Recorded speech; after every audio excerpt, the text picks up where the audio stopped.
¿Qué tal? ¿Cómo andan? ¿Qué dicen? Muy, pero muy buenas tardes. Aquí estamos comenzando que vuelvan, en esta jornada de martes, 4 y 9, 4 y 10. Quien te dice 4 y 9, te dice 4 y 10. 12.2 la temperatura en Buenos Aires y alrededores. Después de Carlitos Polimeni, Marina Glesser, toda la banda, aquí en la tarde de la 530, arrancamos este camino hacia el regreso. Pero todavía algo habrá por hacer, ¿no? Todavía no soltarán tareas.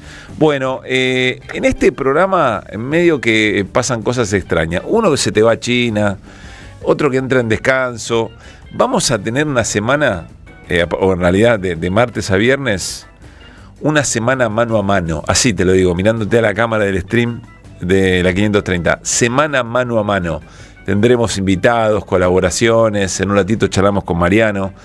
Pero tenemos un momento para vos, para mí. Así que vamos a explorarlo, vamos a jugar un poquito a esa radio un poquito más cercana, más íntima, y básicamente la curaduría de todo lo que hagamos le corresponde a la producción, a quien les habla. Y por ahí vamos. Así que somos lo que llevamos puesto siempre, en que vuelvan, pero esta vez es casi de autor, les diría.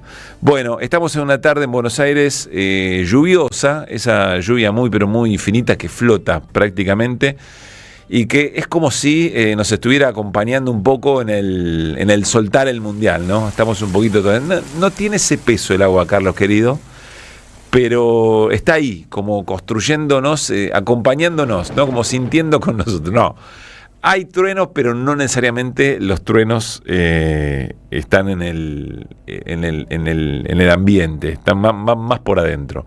Bueno, vamos a tener un programa con charlas muy interesantes. Insisto, en un ratito vamos a hablar con Mariano, porque del Mundial lo que nos queda, a mí no deja de sorprenderme los distintos lugares por los que me llegan preguntas sobre si estaba todo arreglado en la final del Mundial. Me llama mucho la atención, casi que me tira a gracioso, de no ser porque hay un dolor colectivo sobre eso. También me parece que va pasando el rato y nos vamos enamorando sin miramientos respecto de lo que pasó en el Mundial. Es cierto, no estuvo la cuarta, pero ayer en distintas conversaciones y sobre todo con Juan José Pano, periodista especializado en deportes del diario Página 12, dijo algo que creo que tiene razón. Este va a ser siempre el Mundial de la bandera de Malvinas. Y ahí hay un montón. Si el Mundial por fuera del juego, vieron que ya estamos todos de acuerdo, hasta Scaloni lo sabía, no es solo fútbol, no es solo un juego. Si de la parte de juego, bueno, perdimos en la final, qué sé yo, ¿viste? Eran 48 equipos, en los últimos 2 quedamos nosotros.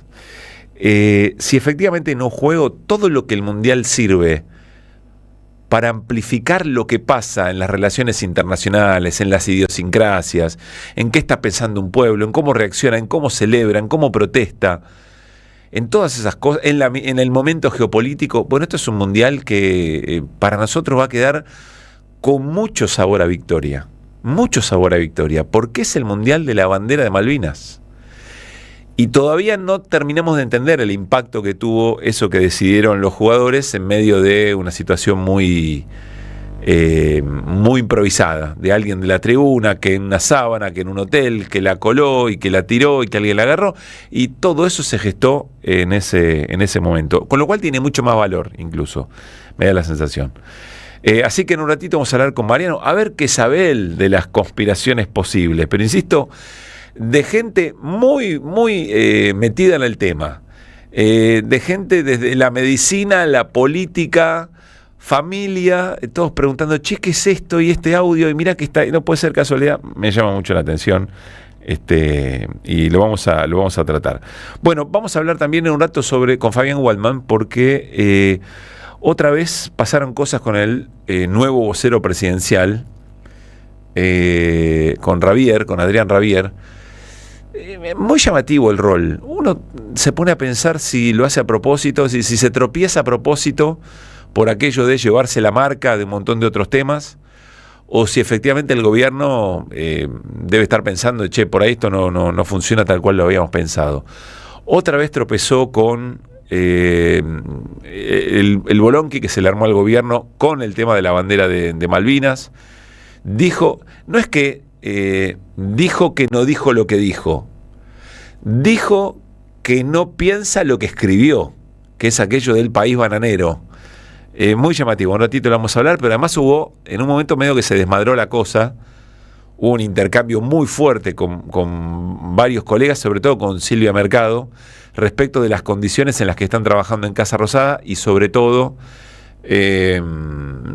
por el odio del gobierno, el odio que el gobierno profesa hacia los periodistas, que no está bien restringirlo al periodismo. El problema ahí es un presidente que dice no odiamos lo suficiente a un colectivo o una comunidad determinada. Ese es el problema.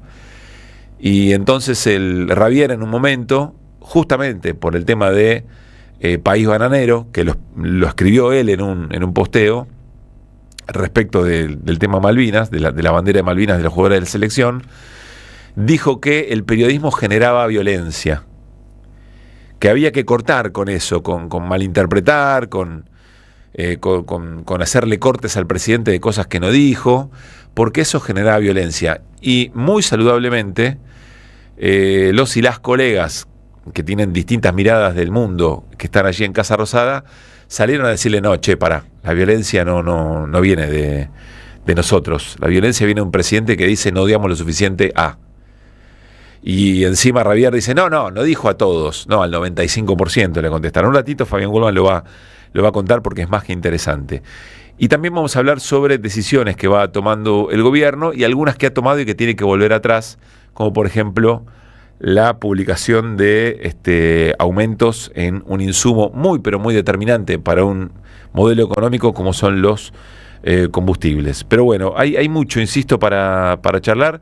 Mañana comienza esa serie coordinada de momentos de lucha, de resistencia de las tres centrales sindicales y la UTEP. Comienza con el acompañamiento a jubilados y jubiladas. Vamos a hablar de eso también y muchas otras cosas más. Miren, en el arranque,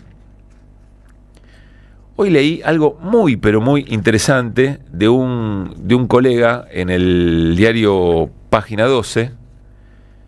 El colega se llama, ya les voy a decir el nombre específico porque no había charlado con él, Federico Pita. Escribe algo muy interesante, derivado también de las cosas que pasaron con Argentina en este mundial. Sobre todo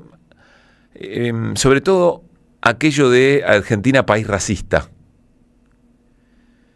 Vieron que en un momento, mientras la Argentina iba avanzando, se hablaba de que Argentina era un equipo tramposo, que era un equipo de malas artes, que incluso había sido violento, por ejemplo, en el partido frente a Inglaterra, y en un momento apareció ese mote de país racista.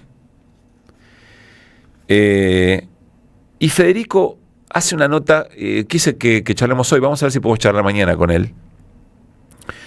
Hace algo poco habitual, que es no casarse con ninguna y salir a criticar no tanto el fondo de la cuestión, porque hay cosas para decir sobre eso, sino la manera en que estamos discutiendo cosas verdaderamente importantes. En general, en el mundo, por lo menos en Occidente. Y lo que está pasando, por ejemplo, con las redes sociales y nuestros debates. Esos debates que, entre otras cosas, por ejemplo, giran alrededor de la identidad de un pueblo. Hacia afuera y hacia adentro. Voy a compartir la nota porque me parece de verdad muy, muy interesante y además estoy muy de acuerdo con lo que plantea Federico. Ahí estamos, quienes nos están siguiendo en redes, pueden seguir la nota y las imágenes. El título es Lo que el posteo de Samuel L. Jackson no deja ver sobre el racismo criollo. Samuel Jackson es un actor muy, pero muy conocido, hollywoodense, de la industria del cine hollywoodense. Y la nota dice así: un meme con el rostro de Stephen, el esclavo servil de Django desencadenado, una película muy crítica al racismo que este actor protagoniza. Stephen vistiendo la camiseta argentina bastó para desatar una nueva tormenta digital. Reposteado por Samuel Jackson tras la final del Mundial, el mensaje interpelaba a la comunidad negra global a no alentar a la selección y sentenciaba que Argentina ha sido históricamente uno de los países más racistas del mundo.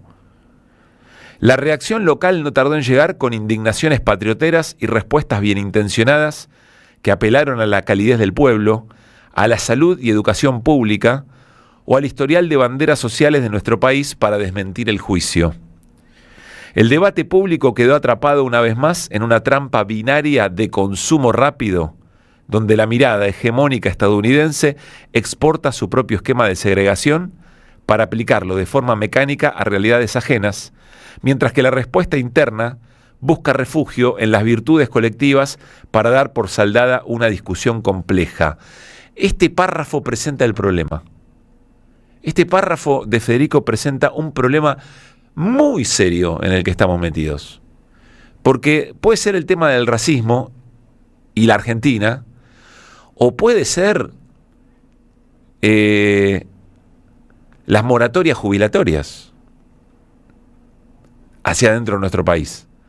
O puede ser la emisión monetaria. O pueden ser los subsidios. Un montón de cosas atravesadas por esta manera de discutir. Por eso cuando dice el debate público quedó atrapado una vez más en una trampa binaria de consumo rápido, me parece espectacular, porque además acá dice la mirada hegemónica exporta su propio esquema de segregación, es decir, siempre quien ostenta la hegemonía de ese momento tiene muchas más posibilidades de imponer su mirada sobre las cosas a través de las nuevas tecnologías del debate global, del debate general, del debate público. Sigo con la nota de Federico. Cuando la crítica internacional se reduce a la estética del algoritmo y a la búsqueda de interacciones, la contestación criolla cae fácilmente en la tentación del consuelo patriótico. Se apela a un inventario de glorias pasadas, conquistas de derechos y tradiciones populares para argumentar que la acusación externa carece de sustento, transformando un señalamiento simplista en una oportunidad para la autoafirmación. Sin embargo, apilar virtudes o señalar las hipocresías del norte global funciona como escudo que desplaza el foco de atención real. Resulta sumamente cómodo objetar la ligereza con la que se juzga al país desde afuera para evitar revisar los mecanismos silenciosos que operan puertas adentro en la perpetuación de la marginalidad y en la negación de las corporalidades no blancas en nuestro propio suelo. Acá se empieza a poner incómodo, Federico. Saludablemente. El problema central de estos cruces en el espacio digital radica en que ambas posturas se alimentan de la superficialidad. Mientras la industria del contenido en redes empaqueta la historia de los pueblos para generar rendimiento y reproducciones, la respuesta local tiende a confundir la integración social o la hospitalidad con la ausencia de racismo. La lista de méritos sociales y la generosidad de nuestras instituciones no anulan la existencia de una matriz criolla que opera de forma cotidiana mediante la estigmatización del sujeto popular, la extranjerización sistemática del componente afrodescendiente e indígena y la naturalización de la violencia institucional en los barrios periféricos. Señalar la mala fe o el desconocimiento de quien nos juzga a través de una pantalla no vuelve a nuestra estructura social inmune ni inocente. Intervenir en esta polémica exige rechazar tanto la condena de trazo grueso promovida por la cultura del espectáculo como la tibieza de la defensa propia que busca tranquilidad en el espejo de las causas nobles. Superar el racismo criollo requiere dejar de reaccionar ante los estímulos de la agenda internacional para construir un diagnóstico profundo que no le tema a la incomodidad. La discusión pendiente sobre la composición de nuestra identidad y las deudas históricas con las comunidades afrodiaspóricas e indígenas no se resuelve demostrando que en otros lugares el prejuicio es más feroz ni enumerando lo hospitalarios que podemos ser. Se resuelve cuando aceptamos que las contradicciones de nuestra historia no se borran con un listado de virtudes ni con la ilusión de una sociedad libre de fisuras. Es un texto breve, al ángulo total de Federico Pita en página 12. Les recomiendo la lectura, vamos a charlar con él pronto, porque además hace algo sumamente valiente, que es, podría dejar pasar la escena, pero toma efectivamente algo que es muy fácilmente discutible, como es la acusación de este actor de los Estados Unidos, acompañado por un enorme coro digital de señalamiento respecto de la Argentina y el racismo, y aprovecha la atención, diría yo, para volver a poner algo sobre la mesa que nunca discutimos, que es efectivamente nuestra discriminación, la discriminación interna, la discriminación a pueblos originarios, la discriminación por clase, con la que convivimos permanentemente en cada ciudad, en cada conurbano. Es el germen de la violencia institucional, que está legitimada también por ciertos actores internos y por cierto sector de nuestra sociedad. No es que ese sea el tema, es verdad, no ese es el tema, pero Federico recoge el tema, recoge el guante, dice, pará, acá hay cosas para revisar, desde ya que esto de andar haciéndonos eco de estrategias para generar reproducciones en Internet no nos puede meter en un debate corto, en un debate chiquito. Eso sí se devuelve de volea. Bueno, me pareció muy interesante y creo que necesitamos más incomodidades como esta para seguir ocupándonos, no lo que diga uno de los países más racistas que debe existir en el mundo, como es efectivamente Estados Unidos, sino para seguir debatiendo a ver cómo hacemos de nosotros una comunidad más democrática, más amorosa, más amable, que discrimine menos, que pelee por la igualdad sin mirar el color de piel del que tenemos al lado. 4:25.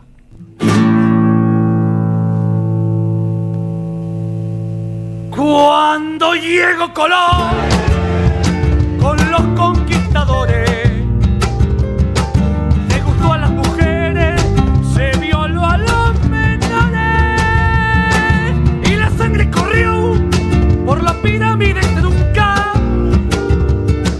devastando a los dioses que hacían la tierra ser justa. Marrón, ni negro ni amarillo, marrón, marrón, somos todos mestizos.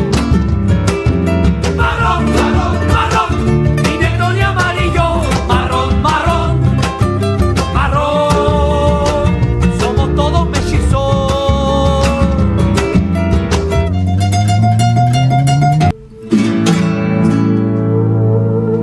Cuando llegó Colón con los conquistadores, impulsó el casamiento con los 10 mandamientos. Ese cruel marinero intentó llevar el indio al hartazgo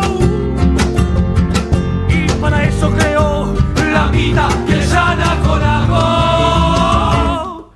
Marrón, ni negro ni amarillo, marrón, marrón, somos todos mestizos. Marrón, marrón, marrón, marrón, ni negro ni amarillo, marrón, marrón, marrón, somos todos mellizos.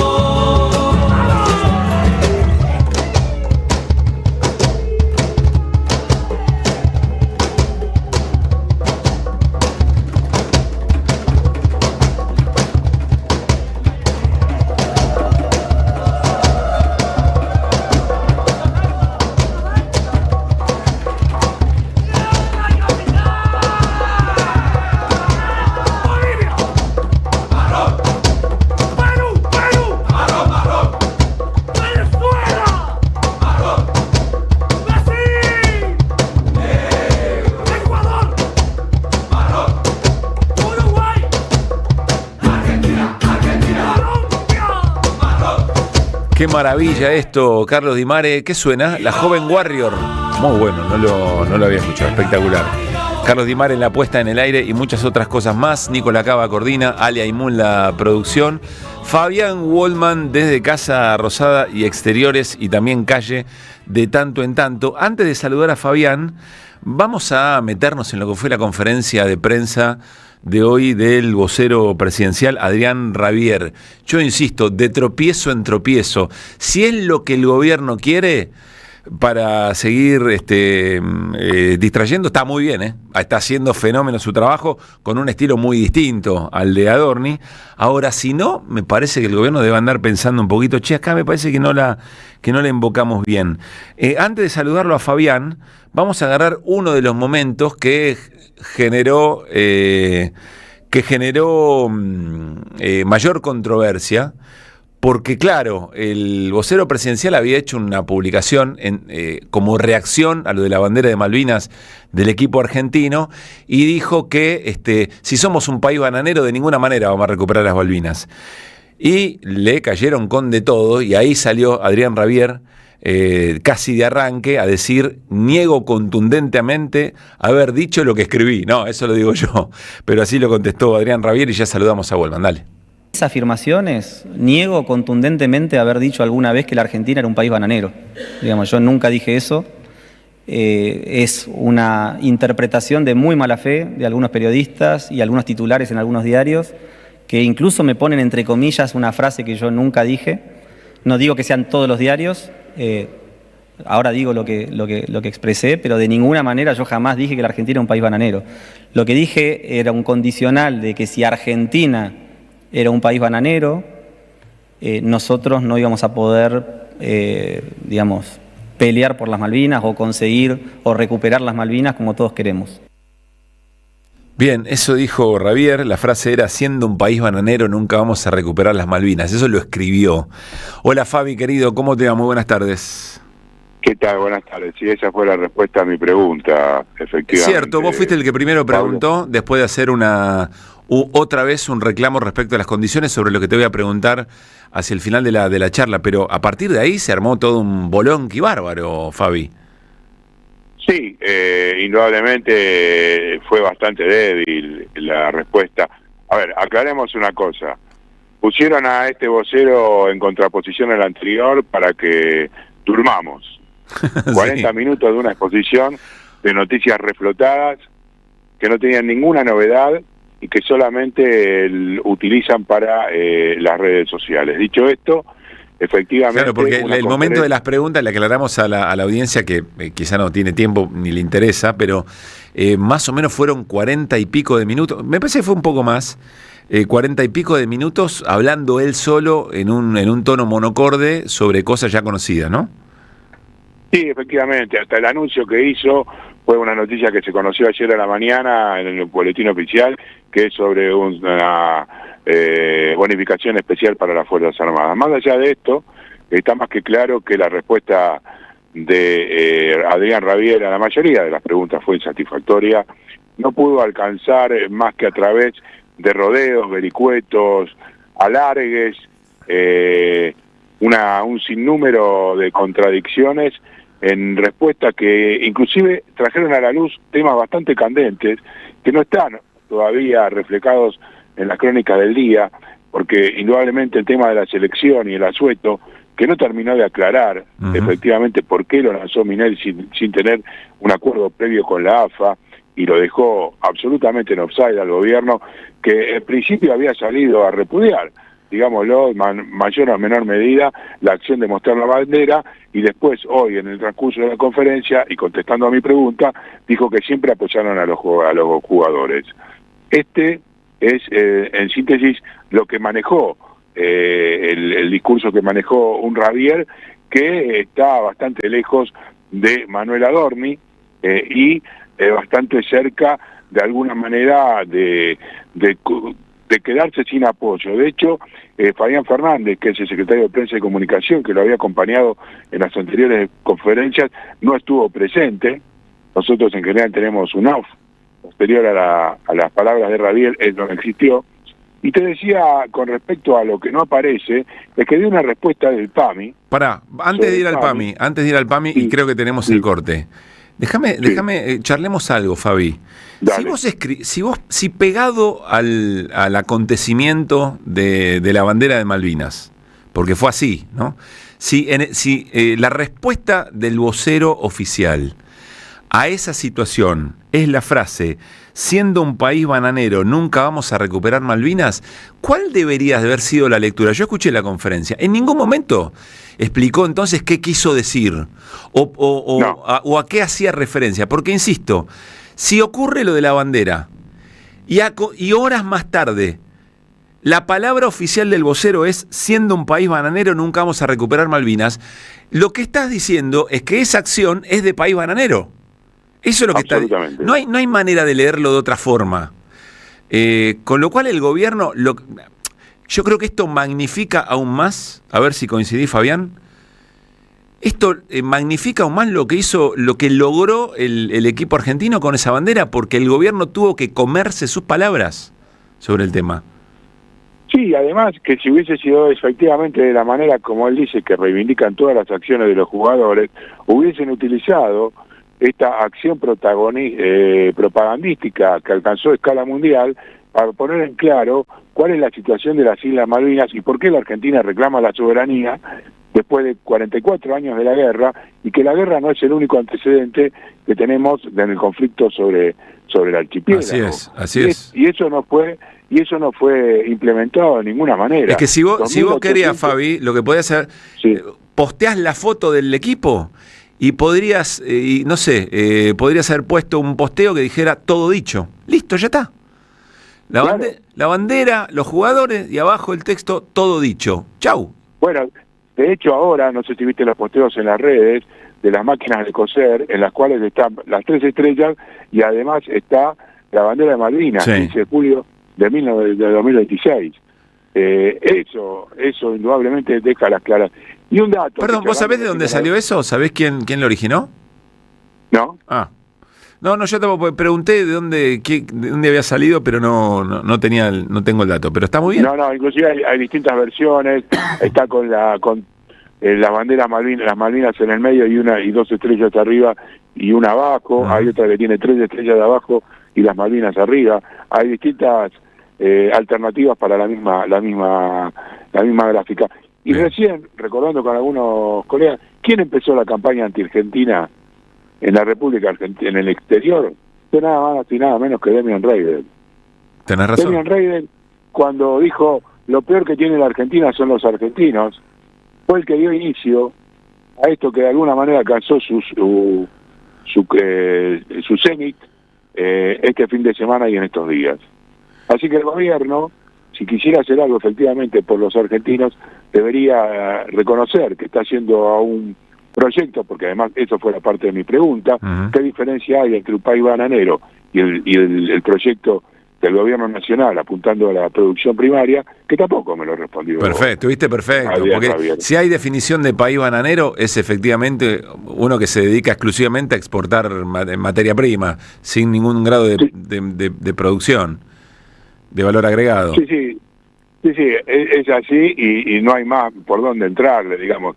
Después, por supuesto, también al tema del periodismo, que después le vamos a tocar, pero me interesa y sobremanera la cuestión del PAMI. Sí, señor. Pablo, ¿Querés que escuchemos la respuesta? Escuchemos la respuesta a Nico Gallardo acerca del PAMI. Es el 8. Nico Gallardo hace la pregunta y le pregunta sobre la situación del PAMI y esto contesta el vocero presidencial. Bueno, claramente que Lugones no va a renunciar, es uno de nuestros ministros más importantes y está gestionando la salud en la Argentina como nunca antes. Ya hemos dado muestras en cada conferencia de prensa con la gestión que está teniendo en el Garrahan, recuperando un hospital que estaba destruido. También en el Malbrán la semana pasada. Realmente hay muy buenas noticias en todo esto.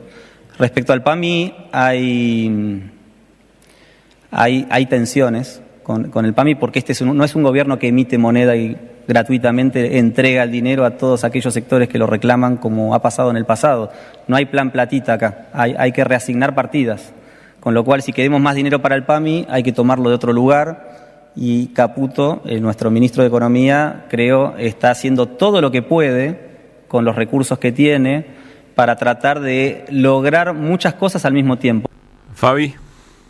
Sí, bueno, está más que claro que el gobierno acepta que justamente la responsabilidad es suya de lo que está aconteciendo en el PAMI, en el retraso de los pagos a los proveedores, en la quita de los medicamentos a los jubilados, en restarle los descuentos en cada uno de los de las recetas que tiene, en todo lo que ha significado la lucha de los trabajadores del PAMI y los jubilados, porque además se atrevió a decir que habían aumentado lo que cobran los jubilados y pensionados, como no ese discurso habitual de Javier Milei diciendo que se habían dolarizado y ganaban mucho más en dólares de alguna manera de lo que venían percibiendo en el gobierno. El problema anterior. es cuántas cosas podés comprar con esa cantidad de dólares, digamos, ¿no? Y son muchas menos de cuando asumió el gobierno. Absolutamente. Pero además ahí hay una confesión, en esta respuesta hay una confesión, como vos decís, o como suele decir Carlos Heller, no hay nada para denunciar.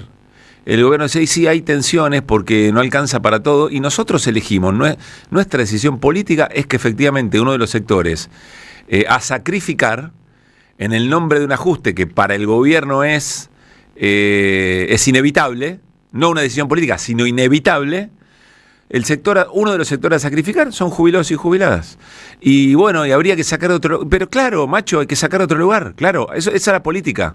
Sacar de lugares donde efectivamente están un poco más holgados, pueden vivir mejor, comprarse yate, vos le bajás los impuestos, tienen capacidad de ir a ver la final del Mundial con toda la familia, y esos sectores un poco más deberían aportar para tratar de que el jubilado y jubilada pueda llegar, no tenga que elegir en el mostrador de la farmacia qué remedio se saltea o eventualmente si come o se cura.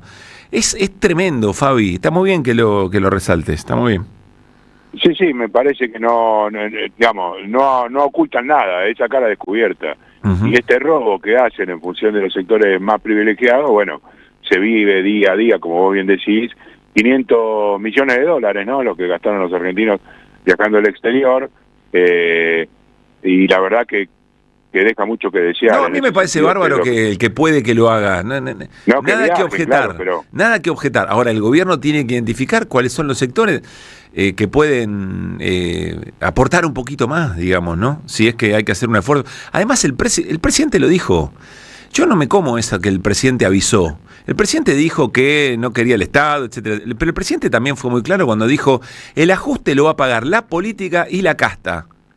Y resulta que la casta tenía PAMI. No, el presidente mintió descaradamente en sobre qué espaldas iba a recaer el ajuste, y después hay otro tema, ¿no? Lo vamos a hablar en un rato, porque también Ravier se metió en eso, que es si efectivamente era inevitable el ajuste que había que hacer. Fabi, claro. ¿Qué pasó con Silvia Mercado? ¿Por qué se cruzaron tanto con el vocero? Bueno, justamente yo le planteé, no sé si tenés, vos me dijiste que tenías lo que yo había dicho. No, hasta acá, hasta acá tenemos de Ravier. Bueno, cuando yo comienzo mi alocución, hago un relato de las condiciones en que estamos trabajando en la Casa Rosada. Sí. La primera respuesta que da el vocero tiene que ver con que, bueno, no es una cuestión... que la solución a la situación que estamos viviendo no es responsabilidad de él, la responsabilidad de Fabián Fernández, y que el presidente, digamos, que él respeta a la prensa y que el presidente va, digamos, de alguna manera también lo hace, y que no toda la prensa es su enemiga. Bueno, a partir de ese momento se da la discusión. Silvia Mercado, cuando termina de responderme a mí, le repregunta a Adrián Ravier acerca de si nos toman de alguna manera por estúpidos en función de la situación que estamos atravesando día tras día. Hoy en particular, por ejemplo, a mí me pasó que vos entras en la Casa Rosada, te toman el horario, te preguntan el apellido, pasás la reja, cruzás la puerta, te escanean la mochila, te escanean el cuerpo y te vuelven a tomar el horario en que ingresás. Con 1 minuto de diferencia. Y bueno, algunos habíamos entrado realmente indignados porque lo que había pasado esta mañana, y ahí estuvo el replanteo. Pero si ustedes están no nos dejan laburar, el presidente está absolutamente en contra de la prensa. No, bueno, el presidente, lo que pasa es que el periodismo malinterpreta lo que dice el presidente, une los audios, edita, y nosotros le dijimos, bueno, pero el presidente se la pasa insultándonos. Bueno, pero... Claro. Y eso fue por lo que efectivamente saltó Silvia Mercado, Tatiana Scorciapino, Bueno, Alejandro Gomel, como no aceptó una repregunta, estuvo muy bien. Tatiana le dijo, ¿le pagan por responder una sola pregunta o puede responder dos? Porque la amenaza es siempre elijan una pregunta y no dos. Claro. Y Alejandro Gómez le leyó el tuit en el que decía el presidente que el 95% de los periodistas son una mierda. Claro. En ese contexto es en el que se da la discusión que sostuvimos a lo largo de la conferencia. Hay un detalle no menor, es que las preguntas, imagínate, no son levantadas por la televisión pública, que corta la transmisión cuando finaliza su alocución el vocero. No me diga. La televisión pública termina de transmitir la conferencia cuando comienzan las preguntas. Sí, efectivamente. En fin. Hace rato lo viene haciendo, yo no lo sabía, nos enteramos hoy, Sí. pero realmente muestra a las claras que, bueno, ponés 40 minutos en la pantalla un bodoque como es a Javier hablando y no dejás conocer cómo le va a responder, porque Claro. por ahí el tipo es un canchero y las preguntas las responde de taquito, Sí, total. digamos, ¿no? El gobierno debería jactarse del modo en que sus voceros responden a las críticas, ¿no? Total. Bueno, Claro, eso es lo que uno esperaría. Así que bueno, una conferencia de prensa más con la firme convicción de que las conferencias y lo que dice en la presentación no sirve para nada, y lo picante, lo bueno, por suerte, está cuando nosotros nos despertamos y le hacemos las preguntas. Gran trabajo, Fabi, como siempre. Abrazo grande. Abrazo grande. Fabián Waldman. De 16 a 18. Que vuelvan las ideas. Siempre. Están pasando demasiadas cosas raras. Pero hay una radio que nunca se apaga. No te dejes desanimar. Prende la radio. Prendete. AM530. 20 años. Somos radio. Somos comunidad. Ahí, cuando te subís al auto, mientras remodelás tu casa o cuando abrís tu negocio todos los días. Te acompañamos en cada momento de tu vida para que puedas desarrollar tus proyectos con la tranquilidad y el respaldo de siempre. Llama al 0810-222-2444. Consulta con tu productora o productor asesor de seguros. Ingresá en provinciaseguros.com.ar o seguinos en nuestras redes sociales. Provincia Seguros, una empresa del Grupo Provincia. Número de inscripción 499, Superintendencia de Seguros de la Nación, 0800-666-8400. ¿Querés arrancar la mañana bien informado? ¡Rompelo! InfoSiberia, las noticias en tu celular. Manda un mensaje de WhatsApp al 1128679078 y recibilo gratis todas las mañanas. InfoSiberia, las noticias en tu celular. No seas como los demás. Manda un mensaje de WhatsApp y recibilo gratis todas las mañanas. Tronador, agua mineral, botellones y dispensers para el hogar y la oficina. Hacé tu pedido al 4201-2627 o mandanos un mail a info@aguatronador.com.ar. Tronador, agua de mesa envasada. 12 de octubre 632 en Avellaneda. Alimentos cooperativos, producción y comercialización de productos cooperativos y de agricultura familiar. Envíos a todo el país. Por pedido, envía tu mensaje al 11 34 31 2928. Seguinos en Instagram como @alimentos cooperativos. Lo nuevo en Ediciones Continente. Pensar la comunicación política, cuando la palabra se hace pueblo, de Nora Merlín y Daniel Rosso. Un libro para recuperar la comunicación como espacio de construcción colectiva. Entre algoritmos y tecno-neoliberalismo, la comunicación política descuida el encuentro. Los entrevistados y los autores analizan los desafíos de la hiperconectividad. Ediciones Continente. Editamos futuro con memoria. Ingresá a edicontinente.com.ar o al Instagram @edicontinente. Revista Acción, un medio alternativo 100% digital, una mirada cooperativista sobre el país y el mundo. Información, análisis y opinión. Porque otro mundo es posible, entra en Acción. En la web y en las redes sociales. www.accion.coop.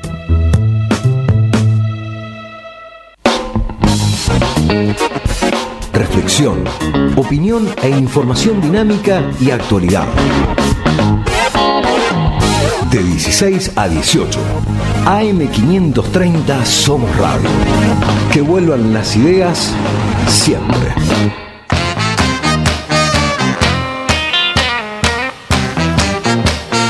Cortina muy, pero muy distinguible para el querido Mariano Hamilton, que ya está pronto para charlar con nosotros. Mariano, querido, ¿cómo te va? Muy buenas tardes. Gracias, Pablito, ¿cómo andás? En principio te quiero pedir disculpas por haberte dejado solito hoy. No, tranquilo, mandale un gran abrazo a ya sabes quién. ¿A Fidelito? Sí, mandale un abrazo, no sabía si querías contar. Mandale un abrazo a Fidel, feliz cumple. Le digo ahora. 16, pero no te vas a olvidar, ¿eh?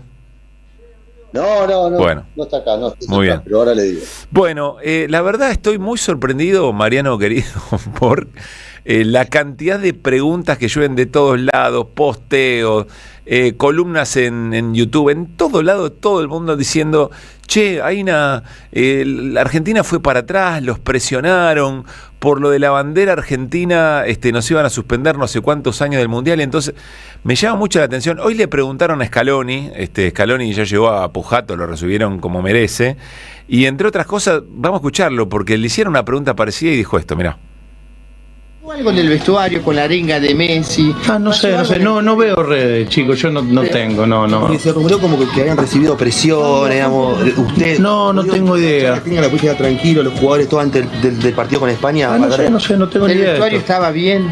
No sé de qué Messi me habla de algo, no. La arenga de Messi cuando decía, bueno muchachos, olvidémonos de todo, juguemos, olvidémonos de qué, tranquilos. No sé, no tengo ni idea de lo que si no decís nada, te volvemos a hacer la misma pregunta. Podemos si decir que la escaloneta está unida, no hay conflictos internos, de ningún tipo. No puedo creer que me está preguntando. No sé, si te vas no le vamos a poder decir más la escaloneta o lo donas al nombre. No, ya creo que nos estamos yendo por cualquier otro lado, chicos, de verdad. Dale, gracias. Bueno, Scaloni tratando de responder como puede sobre todo esto. ¿Qué sentís? Contame si te preguntan. Vi el video de Scaloni respondiendo, y lo gracioso es la esposa que está en el asiento del acompañante. O sea, está todo el tiempo mirando hacia adelante, tratando de no reaccionar, pero se le escapa un par de rictus de risa, ¿viste? Diciendo, ¿qué está pasando acá? Pero eso fue lo que me llamó la atención. Bueno, me estabas preguntando algo. No, si a vos si te pasó lo mismo, si escuchaste estas versiones. Ahora estoy viendo a alguien que dice en televisión, la FIFA no quería un campeón violento. ¿Qué te pasa con todo eso, Mariano? Tantos años de cubrir selecciones, mundiales. Mira, me pasa que hasta el momento del pitazo inicial, Argentina era el elegido de la FIFA para ser campeón del mundo, porque había un negocio entre Trump, Infantino, Messi para comprar media Patagonia. Me sale como que Argentina, que la FIFA quería que era un bicampeonato para Argentina, porque después tenía un arreglo con Messi para que se incorporara como asesor de no sé qué pito. Ahora, perdió Argentina y empezamos todo al revés. Es como una especie de loop interminable.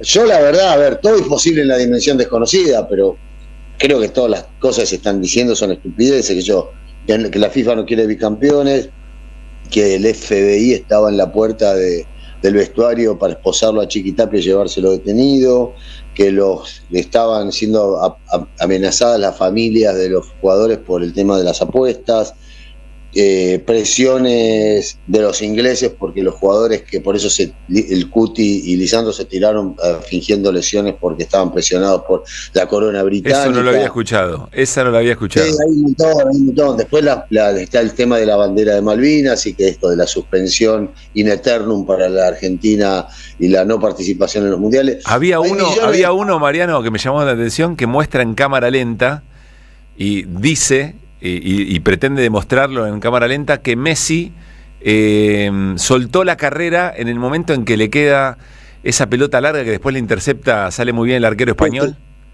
Buenísimo. Y que Messi frena la carrera para no llegar a la pelota. Yo pregunto, vos ponete la mano en el corazón, ¿vos pensás realmente que Senesi en esa jugada que tira el centro Simeone la tiró afuera? Yo creo que tenía más ganas de tirarla adentro que los 50 millones juntos que somos. ¿Vos pensás que Simeone cuando le pega y se le va por arriba y se queda tirado boca abajo como si le hubieran pegado un corchazo desde la tribuna, quería tirarla por arriba? De ninguna manera. Por eso, no, y alguien diga, no, bueno, siempre hay explicación, ¿viste? No, bueno, algunos jugadores sí, otros no. Si los jugadores quieren fingir algo dentro del campo, son tan talentosos que lo pueden hacer cualquier cosa, te pueden inventar penales, pueden hacer cualquier cosa los jugadores. Pero en este caso me parece que es una tontería, porque un arreglo o una situación de este tipo, presiones, puede ocurrir en un partido de menor trascendencia. Esto es la final de un mundial. Están todos los ojos puestos sobre... Acá hay algo claro, Argentina jugó como el culo, no hay más explicaciones. O sea, por alguna razón, espero que en algún momento esto sea aclarado, quiero saber por qué jugó tan mal. Pero no creo que haya sido porque lo presionó la FIFA, porque la corona británica, porque había un rayo misterioso que bajaba desde Saturno y eso paralizaba las piernas de los jugadores argentinos, porque les habían depilado con anestesia las piernas, entonces no las podía mover. No, qué sé yo, no sé. Podemos decir cualquier estupidez. Ni siquiera el árbitro. También escuché a alguien que decía, no, el árbitro, en media hora hablando de que el árbitro que habían elegido un árbitro europeo. Y la verdad es que el árbitro... Para mí el árbitro no dirigió bien, pero es harina de otro costado. A ver, explica, distinguí eso, a ver. La expulsión de Enzo es una expulsión que vale la amarilla la expulsión, pero lo que no es ridículo es la amarilla que le pone antes. Sí. Que está sentado en el piso y le hace un gesto típico de cualquier jugador y el tipo para el juego, va, lo amonesta y le hace tiro libre para España. Eso fue lo raro. La amarilla esa es rara porque 15 jugadores hicieron gestos de desacuerdo con el árbitro.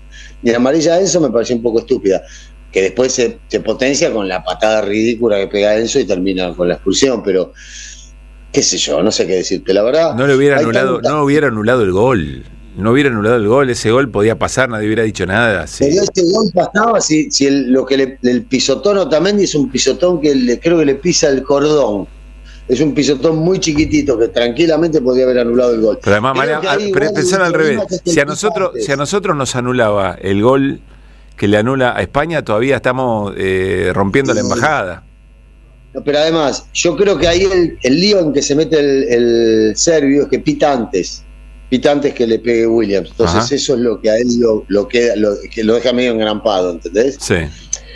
Si a nosotros no nos cobran ese gol, todavía estamos discutiendo dentro de la cancha qué es lo que pasó. Sí. Pero si a nosotros le daban ese gol, todavía estamos discutiendo dentro de la cancha qué es lo que pasó, También. Está bien. Porque el pito, sí. No creo que hubiera trascendido como que nos chorearon, pero... bueno, hubiera sido el eterno. ¿Y qué nos cuesta aceptar? El eterno penal de Gremio. Claro. Nos cuesta aceptar que la Argentina, bueno, este partido no lo jugó como hubiéramos querido y punto, digamos. Bueno, ahí es donde tenemos que poner el acento. Yo me pregunto, yo escribí un par de columnas, un par de notas y me pregunto qué pasó. No entiendo qué pasó, porque no le encuentro una explicación racional a qué fue lo que ocurrió para que Argentina jugara en el nivel que jugó. Este equipo, mira, puede jugar bien, mal, regular, pero nunca ha mostrado una postura temerosa o cagona. Y en este caso realmente fue como el planteo, sí, no los jugadores, el planteo. Resignarse a que estabas enfrentando un equipo superior. ¿Sabes a qué me hizo acordar? A los equipos de la década del 70 cuando enfrentaban a los europeos. Viste que iban a jugar Argentina contra Alemania a Múnich y lo que hacían se ponían todos el culo atrás y lo único que querían era ver si metían un contragolpe. Pero esto ni siquiera metieron un contragolpe. Como el amistoso contra Inglaterra que mostraste la otra vez, ¿te acordás? Claro, bueno, exactamente. Cuando estaba por empezar el tiempo suplementario, España había pateado 16 veces al arco, 16 veces había pateado hacia el arco argentino y había acertado en el arco 11. Argentina tenía 0 tiro, 0 acierto, 0. Ni Cabo Verde contra España tenía 0, ni Paraguay contra Alemania tenía 0. Argentina no cruzó la mitad de la cancha, Pablo. Eso es lo que a mí me vuelve loco. Lo que pasa es que las teorías conspirativas se posicionan sobre eso que vos le estás tratando de buscar una explicación futbolística, tratan de encontrar otra explicación. Después puede haberlas, Mariano. Te vuelvo a decir algo que te lo dije hace un ratito. Sí. Los jugadores, si hay una teoría conspirativa, los tipos la disfrazan de la mejor manera posible para que no haya una sospecha de que hay una teoría conspirativa. Partido 3-3 de Argelia contra Austria. El partido te lo empatan 3-3, no te empatan 0-0, los dos mirando a ver que mirando la pelota y teniendo la pelota abajo de los pies. Te lo empatan. Los jugadores son capaces de hacer cualquier cosa. Pensá que son artistas ellos con la pelota, con el cuerpo, con lo que sea, hacen lo que quieren. O sea, de verdad te lo digo, no hacen una cosa así tan burda, tan brutal. Claro.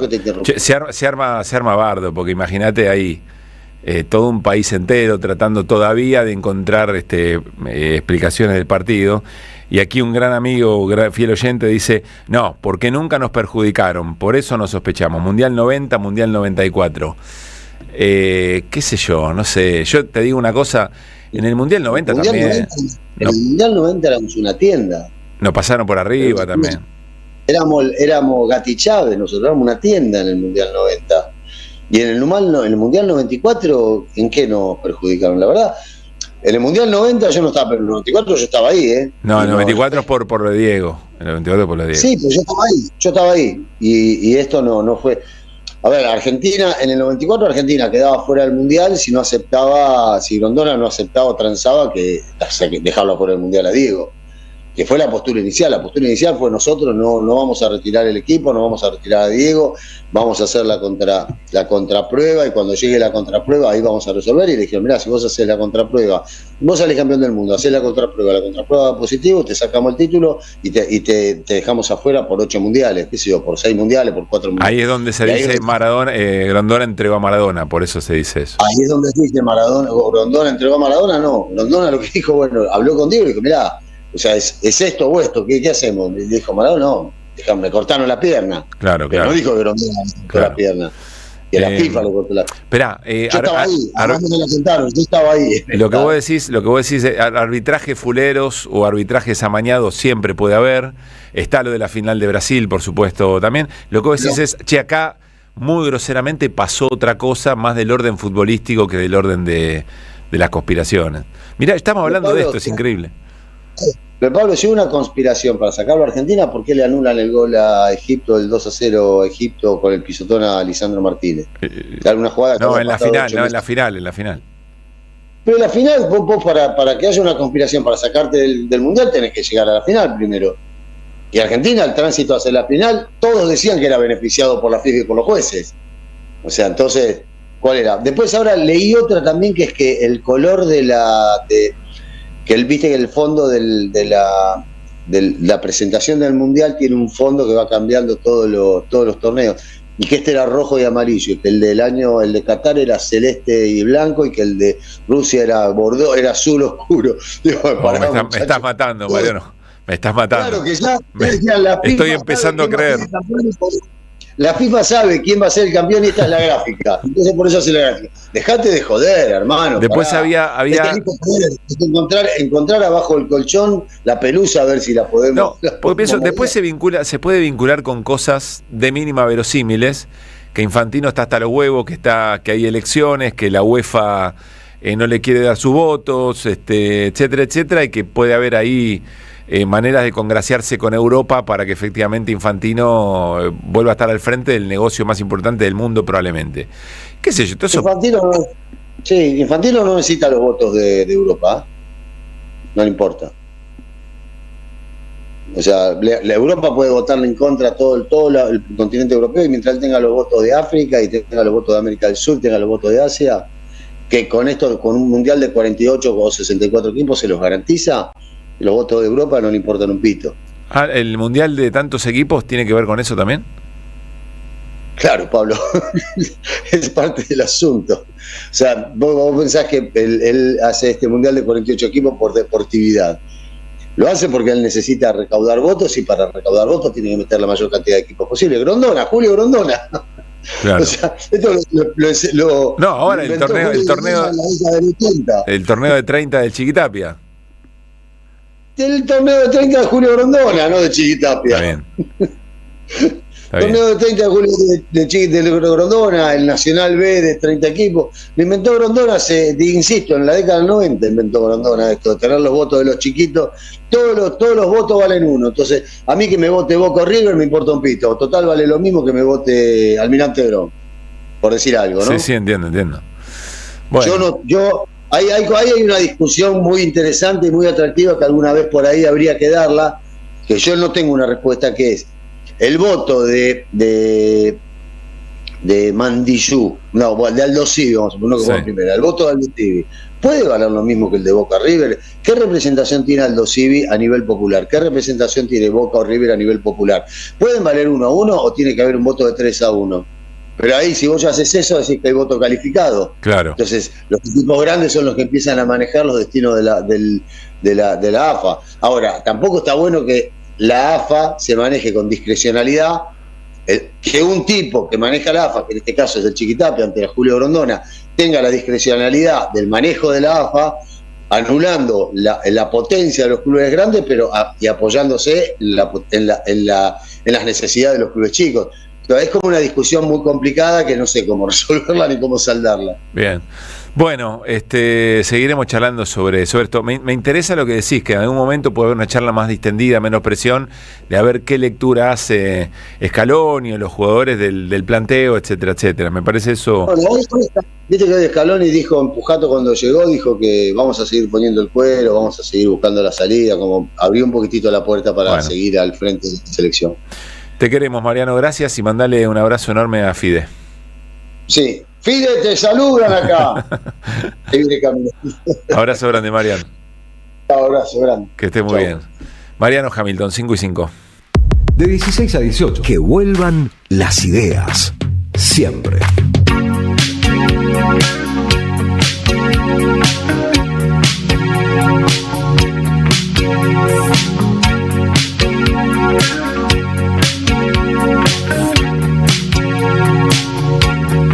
Vuelvo siempre a caminar, tratando de encontrar algo. Debí soñar o imaginar que en la calle estás rodando. Y no es verdad que perdí mi amor, es que no sé muy bien por dónde vas. No puedo resistir esta realidad. Dame pronto una señal.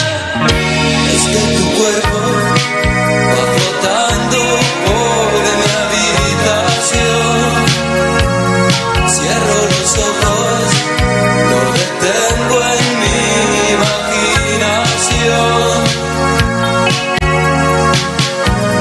5 de la tarde, 6 minutos. Bueno, otra de las informaciones a las que queremos profundizar nos parece muy, muy importante por lo que significa dos cosas. Primero, el modo en que el gobierno esconde a veces algunos elementos clave de su plan económico, y segundo, por lo que significa efectivamente el aumento del combustible.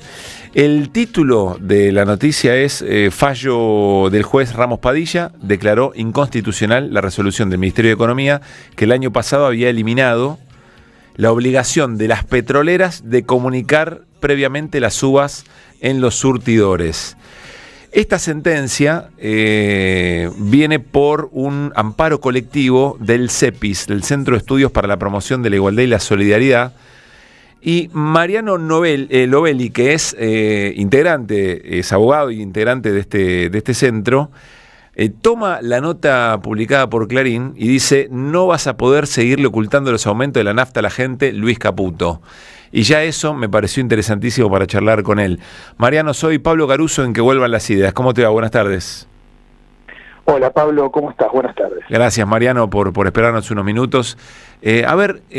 Ustedes hicieron la presentación del amparo después de que el gobierno efectivamente sacó esta resolución que le permitía no comunicar los aumentos del combustible, ¿verdad?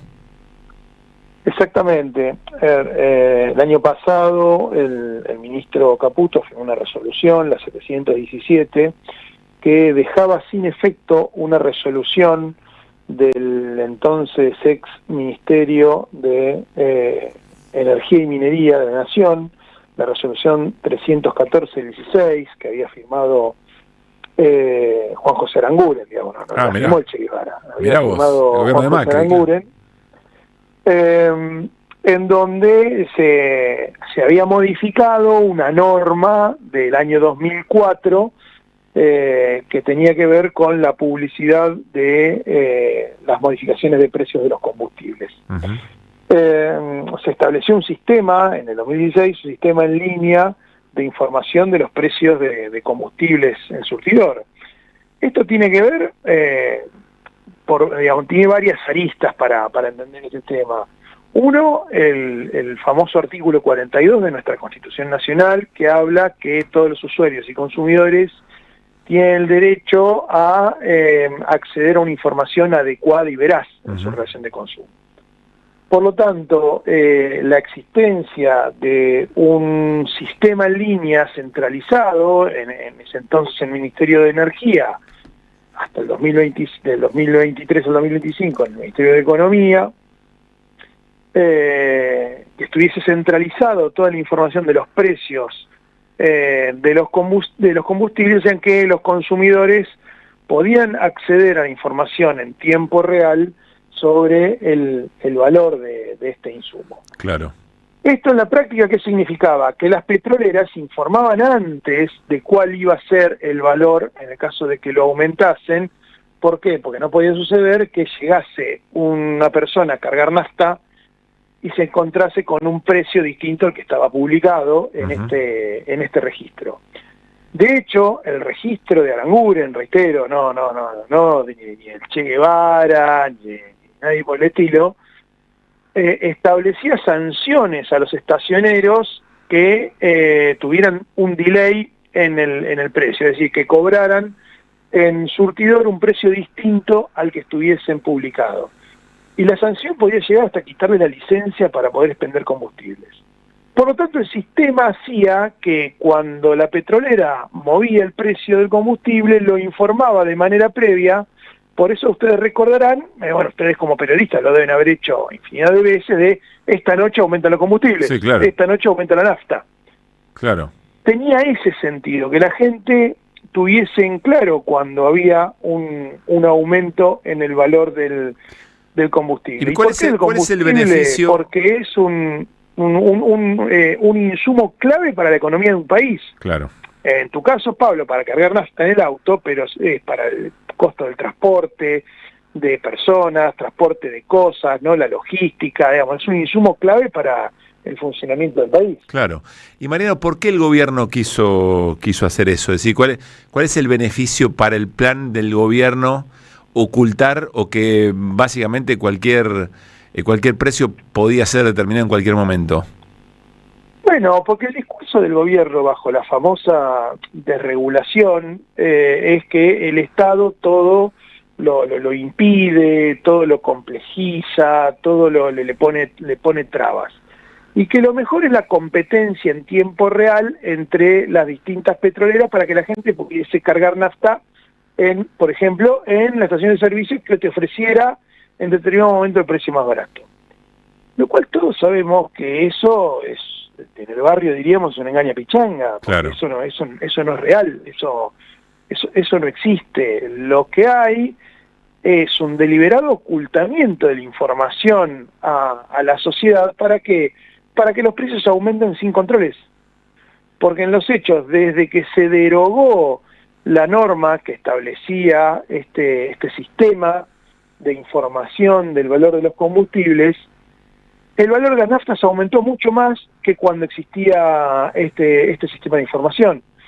Por eso decimos que el sistema del gobierno de Milei, del Toto Caputo, es de ocultar los aumentos a la gente para poder asegurarle cualquier tipo de discrecionalidad a las petroleras para hacer el aumento a gusto y piacere, ¿no? Pasando por encima por todos los derechos que tienen los usuarios y los consumidores. Claro. No digo que sea contradictorio, pero al mismo tiempo el gobierno sabe que si aumentan los combustibles, también eso dispara la inflación, por lo que dijiste antes, porque el combustible es un insumo fundamental del proceso económico. pero una cosa es una cosa y otra cosa es otra cosa, diríamos, ¿no? Va a contramano de... ¿Sabés?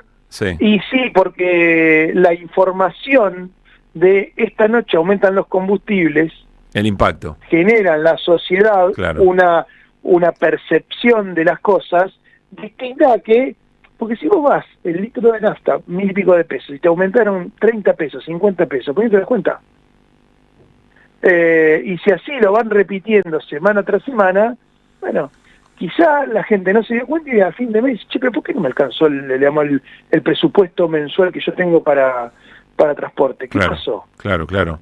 Mariano, esto es de aplicación inmediata y eventualmente te pregunto, Ramos Padilla es un juez, siempre hay una cámara que revisa a instancias de... Exactamente, está muy bien lo que me estás consultando, esto es la sentencia de fondo de la cuestión en donde hacen lugar a nuestra acción de amparo. Nosotros en el día de hoy hemos pedido la habilitación de la feria judicial, porque recuerden que esta semana y la semana que viene, además de ser las vacaciones de invierno en la provincia de Buenos Aires, en la ciudad de Buenos Aires, es la feria judicial. Nosotros pedimos que se habiliten los tribunales para tratar este expediente, porque ahora entiendo yo, digamos, si lo hacen plazo, puede estar apelando esto ante la Cámara Federal de La Plata, el gobierno nacional. Sí. Lo último que tengo para decir en relación a esto es que la sentencia, por más de que haya sido dictada en un juzgado federal de la ciudad de La Plata, tiene alcance para todo el país. Bien. No está focalizada territorialmente en un lugar puntual de la Argentina, sino que es una resolución de cumplimiento obligatorio en la estación de servicio más recóndita de Ushuaia o de La Quiaca. Sé que tenés que irte, Mariano, pero quiero entender esto. ¿La resolución de Ramos Padilla es de fondo? ¿Dijiste recién? Exactamente, hacen lugar la acción de amparo sobre el fondo de la cuestión. O sea, es inconstitucional. Declaran la nulidad por inconstitucional. ¿Por qué es inconstitucional la resolución del Toto Caputo? Porque básicamente viola el artículo 42 de la Constitución Nacional. Bien. Que habla que los usuarios y consumidores en la relación de consumo tienen derecho a la información adecuada y veraz, que es lo que claramente se está vulnerando, porque si antes tenías información y ahora no la tenés, lo que se está violando es ese derecho constitucional de tener información. Mariano, muchas gracias, la seguimos, porque uno imagina que esto va a tener la respuesta del gobierno y veremos cómo sigue. Pero gracias por la charla, por la entrevista y por la acción. A disposición, Pablo. Un gran abrazo. A los oyentes. Bueno, estaba charlando con nosotros Mariano Lovelli, que es el integrante del CEPIS, que es el Centro de Estudios para la Promoción de la Igualdad y la Solidaridad, que hizo la presentación del amparo. Me parece muy gráfico, para entenderlo bien, para entender el alcance, es muy gráfico lo que nos dice Mariano. Lo que el gobierno quiso evitar con esta resolución es aquello de esta noche aumenta la nafta, porque eso tiene un impacto en nuestra subjetividad, que el gobierno sabe que es negativo. De la misma manera que el gobierno no quiere actualizar el indicador de precios, el índice de precios, del INDEC, porque sabe que deberían ponderarse todavía más, debería tener mayor incidencia en el indicador los servicios, las tarifas, etcétera, etcétera. Juega la batalla cultural, no come vidrio el gobierno, aunque efectivamente está dispuesto a que los aumentos ocurran. No es que el gobierno quiere evitar los aumentos, no quiere que no nos enteremos. Pero bueno, después terminan sucediendo saludablemente estas cosas y estas reacciones. 17:17. De 16 a 18, que vuelvan las ideas siempre. Como dueño de una pyme sentís que la remás solo. El mercado está difícil y el consumidor cuida el bolsillo más que nunca. No tires la plata en algoritmos que no entendés. En AM530 te ofrecemos una comunidad real que cree en los que producen. Aire, streaming y redes integradas para que tu marca genere clientes de verdad con una inversión que podés pagar. Tu negocio tiene que sonar donde la gente escucha y confía. Así, vendés más. Escribinos hoy al 11 64 19 16 50 o al correo anunciosam530@gmail.com y armamos tu plan PYME. AM530, somos comunidad. Cámara de Diputados de la Provincia de Buenos Aires. Seguinos en nuestras redes sociales y entérate de nuestras actividades. Encontranos en X como @HCDiputados, en Instagram, Facebook, YouTube y TikTok como Diputados BA. También podés visitar nuestra página web y suscribirte a nuestros canales de difusión en WhatsApp y Telegram. Tu música tiene un lugar. ¿Sos músico y estás buscando que te escuchen? Espora es la plataforma donde las bandas emergentes se conectan con el mundo de forma real, sin algoritmos que decidan por vos. Acá tu música no se pierde, crece, plantala, compartila, hacela sonar. Entrá ahora a www.espora.ar. Buenas, ¿qué tal? De 22 a 24 todos los martes en la 530, la radio de las madres, vuelve Voodoo Lounge. Será porque nos queremos sentir bien y ahora estamos bailando entre Voodoo Lounge, los martes a las 22, AM530. Construimos comunidad. Hay películas que nos emocionan, nos cambian o nos acompañan para siempre. Pero detrás de cada gran historia hay un mundo por descubrir.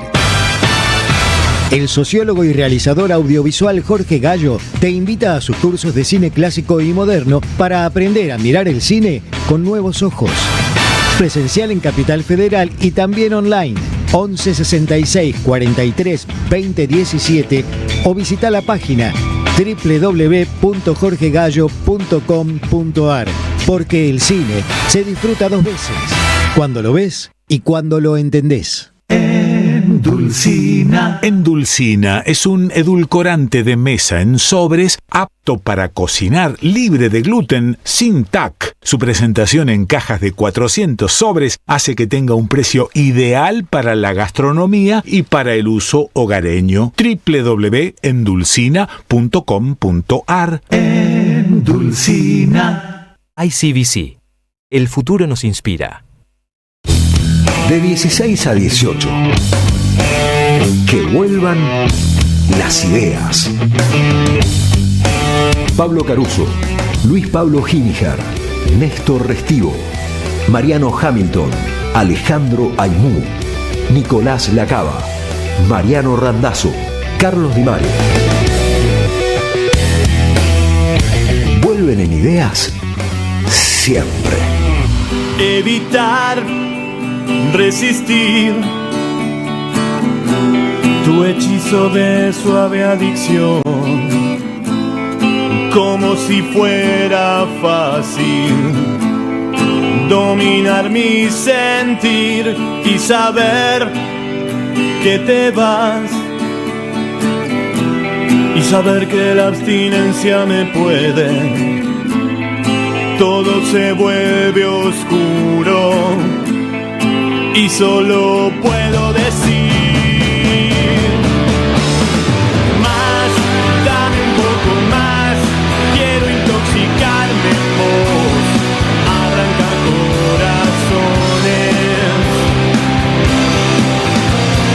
Hoy, antes del final, quiero intoxicarme en vos, arrancar corazones. Dame tu droga.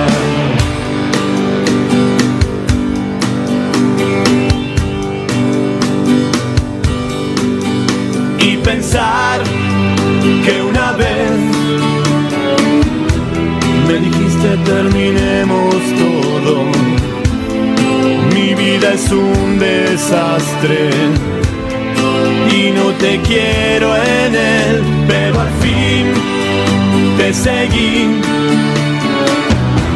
por un laberinto de espejos rotos y aparecí en un barrio del que no puedo salir. Más, dame un poco más, quiero intoxicarme en vos, arrancar corazones.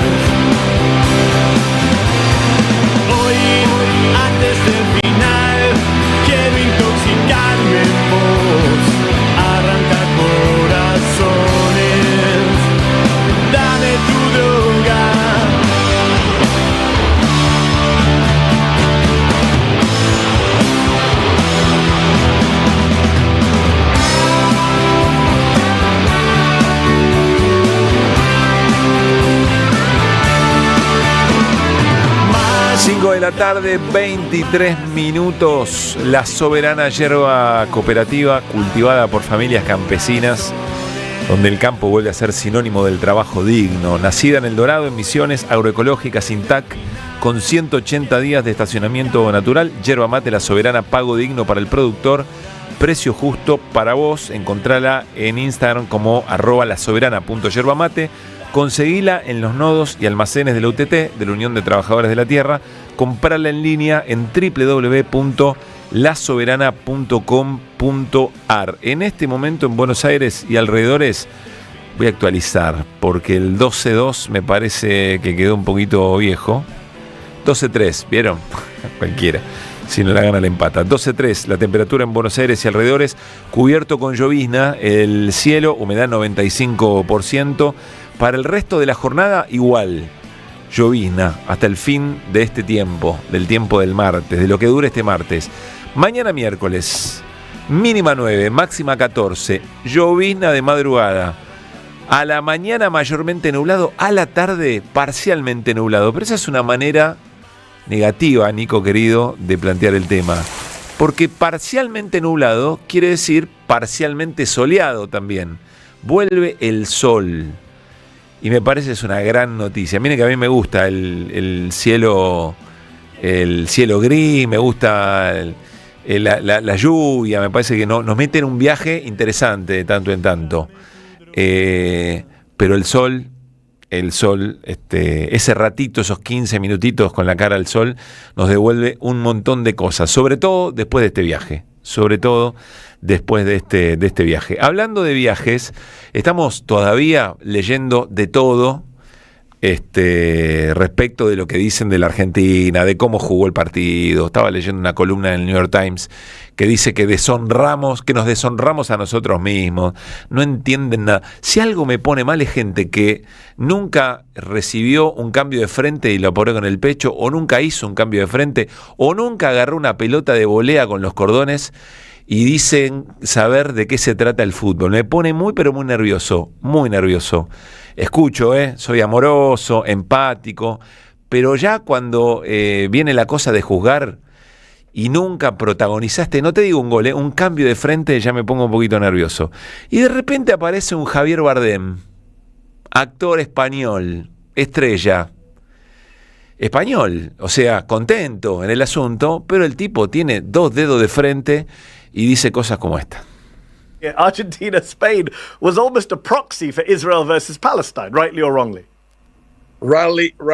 ¿Correcto o incorrecto? Dice Bardem. Los líderes políticos no representan a su pueblo. Milei no es la totalidad de la Argentina.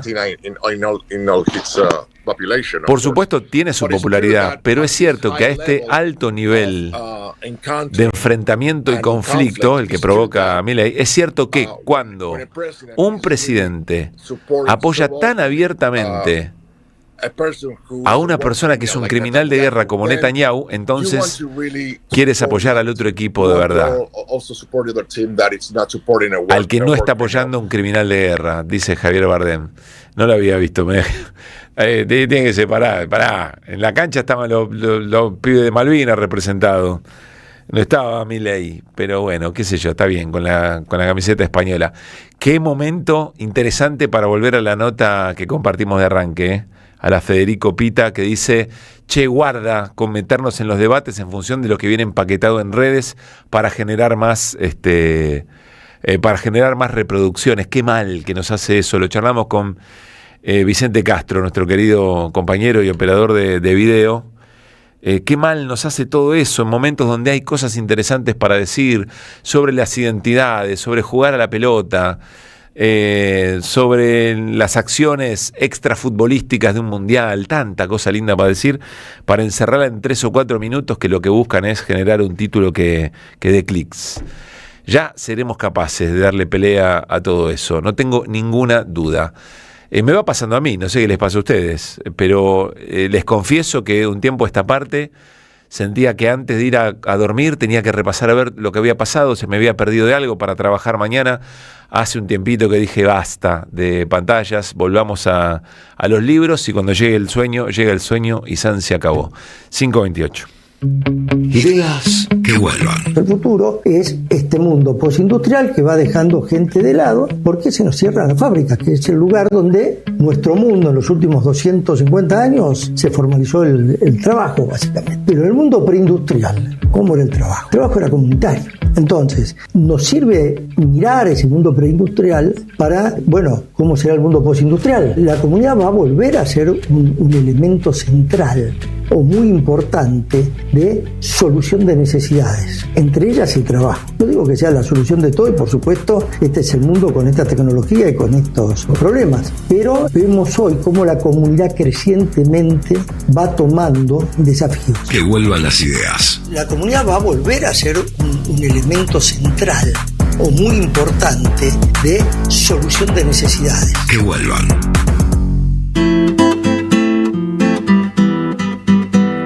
No sé si es una noticia de escala mayor, pero la verdad que es algo. Ustedes recordarán que junto con Manuel Adorni, como vocero presidencial y secretario de Comunicación, estaba Javier Lanari, que era el segundo de Adorni cuando era secretario, y después cuando Adorni pasa a jefe de gabinete, Javier Lanari se queda como secretario de Comunicación y Prensa. Y la noticia del día es que fue nombrado como director del Banco Nación. Claro, hay una historia interesante ahí para contar, porque evidentemente Lanari, tan cerca de Manuel Adorni, habrá visto comprometida su situación, digamos, ¿no? Es decir, se desarma el proyecto Adorni y al mismo tiempo es lógico que se desarme todo lo que efectivamente venía con él. Javier Lanari básicamente es licenciado en periodismo, trabajó como periodista en distintos canales y programas muy tirados hacia la derecha, y él siempre se jacta de eso, muy provocador en redes, muy provocador sobre todo respecto de Cristina Fernández de Kirchner y del kirchnerismo en general. Y es nombrado, insisto, director del Banco Nación. Ahí hay preguntas para hacerse, sobre todo un gobierno que dice no estar de acuerdo con las dinámicas de la casta. Y la verdad que más que yo no tengo, no conozco efectivamente cuáles son las credenciales que hay que tener para ser director de un banco como el Banco Nación. De lo que estoy seguro es que hay atributos que Javier no tiene para ocupar ese lugar. Entonces da para pensar que, bueno, ahí va alguien por militancia, por cercanía, por ser un hombre de. Y ahí me parece que choca muy de frente con otras cosas que han pasado. Edgardo Rovira, colega en redes, recuerda que en el 2015 el PRO había presentado una medida cautelar para impedir que Delfina Rossi asumiera ese mismo cargo, directorio del Banco Nación, que un diputado de la Unión Cívica Radical había pedido que la Oficina Anticorrupción revisara esa designación. La estigmatizaron, la denigraron, cuestionaron su idoneidad. Era licenciada y magíster en Economía, tenía estudios de posgrado en Ciencia Política y estaba cursando una maestría en Políticas Públicas. Esto lo publica Edgardo Rovira. Y tiene razón. Veremos qué ocurre, pero acá es donde ahí las doble varas hacen un ruido tremendo, ¿no? La noticia es que hoy en el boletín oficial se designó a Javier Lanari, hasta hace muy poco tiempo, segundo de Manuel Adorni, como director del Banco Nación, que no es muy distinto a que vaya yo como director del Banco Nación. ¿Me explico? O sea, la trayectoria de Javier como licenciado, como habiendo tenido un recorrido en medio de comunicación, no importa, su manera de ver el mundo le tiene derecho a tenerla, pero es básicamente como que a mí me designaran director del Banco Nación. ¿Qué sé yo? Yo no lo aceptaría, digamos, porque no entiendo mucho del asunto. Pero así las cosas, 5:30. El cafecito político, Juan Carlos Junio. Que vuelvan las ideas. ¿Qué nos dirán por no pensar lo mismo ahora que no existe el comunismo? El cafecito político. Somos del grupo Los Salieres de Charlie, le robamos melodías a él. Junio. Hola Juan Carlos, ¿cómo te va? Muy buenas tardes. Buenas tardes, ¿cómo están por allí, por la radio de la EBE? Bien, estamos muy bien. Bueno, me alegro. No iba a arrancar por acá, ahora voy a lo importante, pero hago como un paréntesis. Vos, ¿sabés? ¿Conocés del asunto? Para ser director de un banco como el Banco Nación, ¿qué ¿Qué hace un director de un Banco Nación? ¿A qué se dedica? ¿Cuál es su tarea?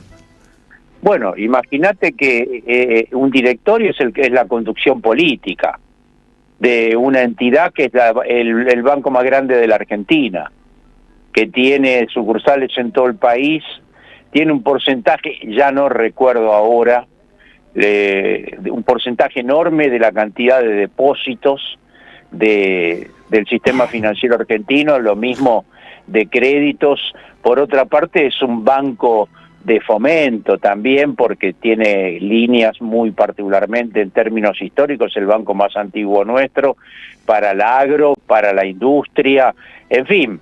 Por lo tanto, el directorio tiene que definir las políticas crediticias, las políticas de captación de fondos, tiene que definir, ¿cómo te diría?, las líneas y tasas de interés para fomentar todo lo que tiene que ver con el riesgo del banco, en fin.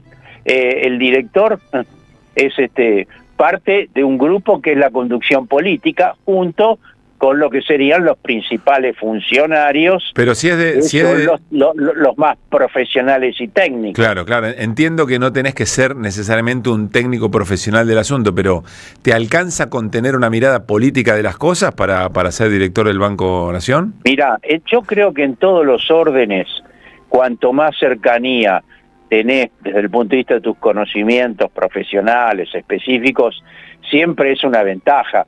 ¿Vos te imaginás siendo director del Hospital Rivadavia? Yo tampoco, no. Yo no. Directamente, como vos decís, no aceptaría jamás eso. Dijiste el Hospital de Energía Atómica. Claro. ¿Dijiste el Hospital Rivadavia por decir o por algo en particular? No, debo haber hecho una asociación. No, porque si no lo sabías, era muy gracioso. Una asociación con tu viejo. Porque mi viejo fue director del Hospital Rivadavia. Efectivamente, sí, debo haber hecho esa asociación, sí, pero no, tenés razón, claro, uno no agarraría, salvo que... No siempre tiene que ser así, puede ser alguien que tiene efectivamente una mirada política y en un equipo donde hay otros que son más profesionales, puede formar parte de un directorio, ¿no? No, puede ser. Vos andás a representar al directorio, levantá la mano cuando vaya para el lado de que vamos nosotros, digamos. Lo que pasa es que me imagino que hay un día a día, eso es lo que yo digo, hay un día, te levantás a la mañana, te levantás a las 6, 5:30, haces el desayuno, empezás a leer los diarios económicos, a partir de ahora, llegás al banco y decís, ¿qué botón toco? ¿Qué? No, mirá, eso quizá no sea tan así, porque el día a día lo maneja la estructura operativa, administrativa, que es enorme. No, por eso digo, pero eso no lo hace, entonces ¿qué? Entonces se reúne con los otros miembros del directorio y con los principales funcionarios y evalúa las demandas que puede haber en ese momento en materia crediticia, en materia de captación de fondos, en la elaboración de líneas de fomento para la provincia del Chaco, de Entre Ríos o de el petróleo en el sur, o de líneas para fomento de escuelas y la educación en tal lugar, en fin. De algún modo se definen políticas, ¿no? Bien. Del banco, sí. Bueno. Además, insisto, de las cuestiones que tienen que ver con la conducción administrativa y operativa diaria. Si vos te pones en un hospital, aunque nosotros ignoramos, también vos tenés una vida cotidiana que alguien la afronta, pero lo principal del directorio del hospital es establecer la calidad del cuerpo docente, del cuerpo de profesional, que esté la infraestructura que tiene que estar, que se hagan las compras en tiempo y forma, que se atienda en general bien a los pacientes, qué sé yo, son las políticas más importantes. Claro, ¿no? Claro. Bueno, le deseamos suerte a Javier Ranari en su nuevo rol. A ver, Juan Carlos, ¿cómo estás? A vos que sos futbolero, vos que te gusta la calle, te gusta la emoción colectiva, contanos cómo estás después de todo lo que hemos vivido en este tiempo que dura el Mundial. Bueno, voy saliendo de una cierta situación, ¿cómo podría decir?, de vacío y de tristeza. Porque si bien yo me consideré casi hecho después del gran triunfo con Inglaterra, inevitablemente uno tiene una esperanza junto con los jugadores, el cuerpo técnico y el clima general de todo el país de coronar todo ese esfuerzo y todo ese sueño. Bueno, eso no se logró, se frustró, y para colmo el partido fue rotundamente en contra de la performance de nuestro equipo. Si uno ve la frustración de los jugadores en el campo, está claro que de algún modo uno la comparte también. Ahora bien, haciendo un análisis más o menos como hacen todos, el cansancio del equipo, los lesionados, el valor del rival, y que además, en definitiva, salimos campeones mundiales y subcampeones mundiales, uno se va aliviando de que estamos en lo más alto del nivel futbolístico argentino, tenemos un equipo de super cracks, tuvimos el mejor jugador del planeta de esta época, el otro mejor es Diego.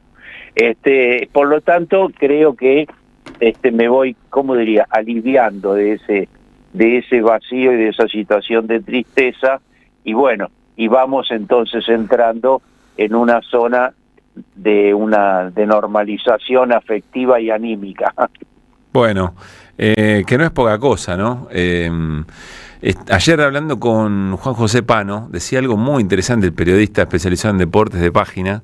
Dice, más allá del resultado de la final, va a ser de aquí a la eternidad el Mundial de la Bandera de Malvinas. Eso tiene una fuerza que no sé si alcanzamos a dimensionar todavía. Yo creo que sí, mirá, terminé de escribir una nota para Página. Ajá. Y en gran parte dedico, bueno, mi inquietud al tema ya cultural, no deportivo, obviamente no es lo mío, para eso están los periodistas deportivos y tanta gente que sabe, pero hubo una disputa cultural muy grande alrededor del Mundial, del partido de nuestro equipo, del trapo de Malvinas, en fin. Y creo que el gobierno sale derrotado de este episodio de batalla cultural, ¿no?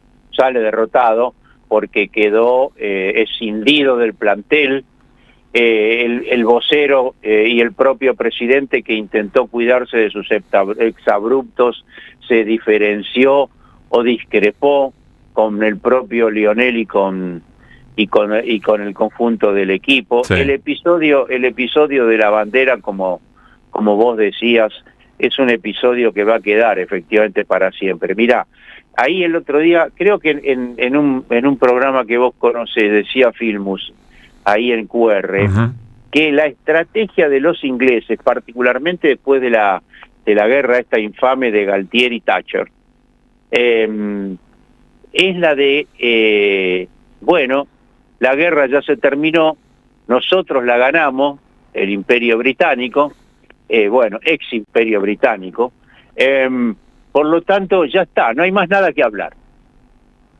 Se terminó, no hay más nada que hablar. La resolución de las Naciones Unidas, todo eso no importa. No se habla más del tema de Malvinas. Y bueno, desde todo su poder y en asociación con el imperialismo norteamericano y con los grandes poderes mundiales, ellos van imponiendo eso. Por lo tanto, el episodio en un mundial que lo están viendo 500 millones de personas, 1000 o 2000, no sé cuántos, y el equipo, un equipo de tanta trascendencia como el argentino, que tiene el jugador más famoso de la tierra, que vos te metés en un pueblito perdido del África y saben quién es Messi, y estos salen con la bandera de las Malvinas.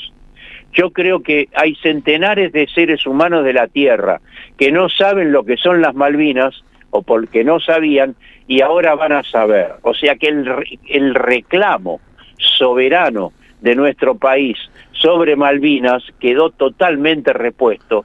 Y yo diría, siguiendo lo que decía Filmus, creo que nunca logramos reponer tan fuerte en la opinión pública mundial, en los medios de comunicación, nuestro reclamo de soberanía de Malvinas. En ese sentido, creo que dimos un paso adelante, y por eso es tan valorable lo que hicieron los muchachos con el trapo, ¿no? Vos sabés que el autor de una serie, el actor y autor de la serie División Palermo, Santiago Korowski, hizo una publicación, hizo un posteo, dice, el tipo estaba, después de este episodio, el tipo estaba en la frontera de Kenia, pregunta qué hace en la frontera de Kenia Santiago Koroski, no importa.